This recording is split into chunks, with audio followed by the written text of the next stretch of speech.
台南市的考照音乐图书馆因为疫情稳定，即摆开始提供着乐器免费借用的服务。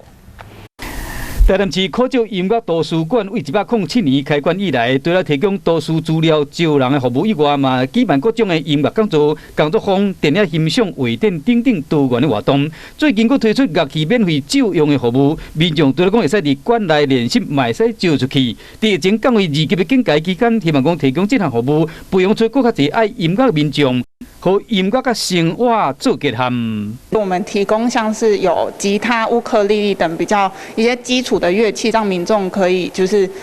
不用先购买乐器再去学习，我们可以先有一个学习的契机。